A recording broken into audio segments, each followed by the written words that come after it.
네, 법률방송은 2021년 신축년 새해를 맞아 일상생활에서 맞닥뜨릴 수 있는 다양한 법적 분쟁이나 법률이 필요한 상황에 대해 법제처 유권 해석을 통해 해결책을 제시해드리는 알쏭달쏭 솔로몬의 판결 코너를 새로 준비했습니다.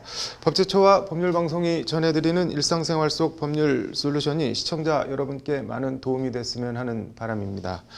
첫 순서로 오늘은 여러 이런저런 이유로 전화로 진찰을 받고 처방을 받는 게 의료법 위반인지 아닌지 여부에 대해 전해드리겠습니다. 신세아 기자 나와 있습니다. 신 기자, 일단 어떤 상황인지부터 좀 볼까요?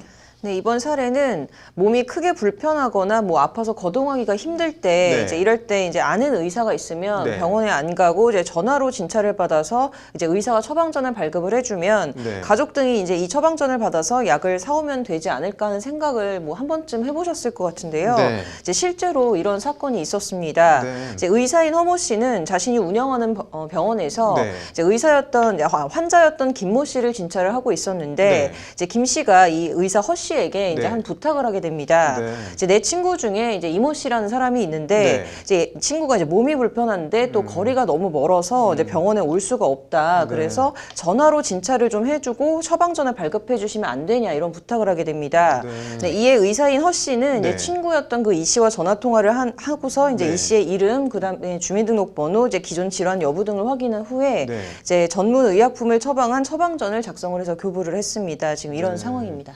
네, 유명한 병원인 모양인데 이게 현행 의료법에 위반되는지 안 되는지가 문제인 거죠? 네, 그렇습니다. 이제 앞서 말씀드렸듯이 네. 이게 실제 사건인데요. 네. 그래서 이번 사건에서 검사는 이제 네. 전화 진찰은 환자를 직접 진찰하는 게 아니기 때문에 네. 이제 의료법 위반이다라면서 이제 기소를 했습니다. 네. 근데 반면 이 의사 허 씨는 전화 진찰이긴 했지만 네. 최대한 자세히 이제 환자의 상태를 확인하고 진찰했기 때문에 네. 의료법 위반은 아니다라고 이제 맞섰습니다. 네, 이게 관련 법조항 같은 건 어떻게 돼 있나요? 이제 일단 현행 의료법 제17조 제1항에서는 네. 환자를 직접 관찰하거나 검안한 의사가 아니면 네. 처방전을 이제 환자에게 교부해서는 안 된다라고 규정을 하고 있습니다. 네. 그래서 1심에서는 의사의 혐의를 유죄로 판단을 해서 벌금 네. 100만 원을 선고했습니다.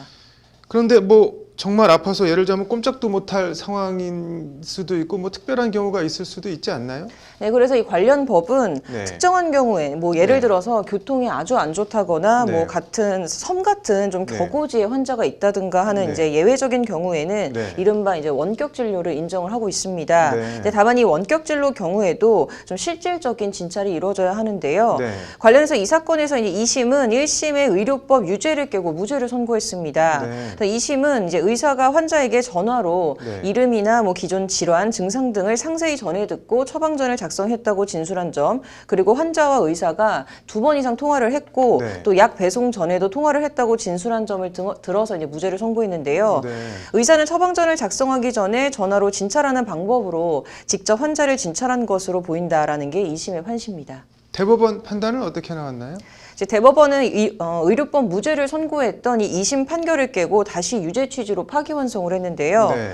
의사가 단 한 차례 대면 진찰도 없이 환자와 전화만 하고 처방전을 교부한 건 환자의 상태를 토대로 특정 진단이나 처방 등을 내릴 수 있을 정도의 행위인 진찰이 이루어졌다고 볼 수는 없다라는 게 대법원 판단입니다. 네. 대법원은 이에 전화통화만으로 이루어지는 진찰의 경우에는 최소한 그 이전에 의사가 환자를 대면하고 진찰해서 환자의 특성이나 상태 등에 대해 이미 알고 있다는 사정 등이 전제돼야 한다. 이 사건은 의료법 위반으로 처벌 대상이라고 판시를 했습니다. 네, 의사와 아무리 친하고 급하고 개인적인 사정이 있어도 처음부터 전화 진찰은 안 된다는 그런 취지인 모양이네요. 네, 그렇습니다. 법제처는 이제 이와 관련해서 네. 이번 사례는 대면 진찰을 한 적이 없는 환자를 상대로 처방전을 작성해 교부했다면 의료법 위반에 해당하는 판단이라고 설명을 했습니다. 네. 그러면서 법제처는 전화통화만으로 적법한 진단이나 처방 행위가 되기 위해서는 최소한 그 이전에 의사가 환자를 대면하고 진찰해서 환자의 특성이나 상태 등을 미리 알고 있어야 함을 보여준다라고 덧붙여 설명했는데요. 네. 이제 요약하면은 네. 처음부터 전화 진찰은 안 된다. 하지만 대면 진찰을 받고 난 후에는 네. 그 상황이나 상태에 따라서 전화 진찰이 가능할 수도 있다라는 게 법제처의 설명입니다. 네, 알아두면 급할 때 도움이 될 수도 있겠네요. 오늘 잘 들었습니다.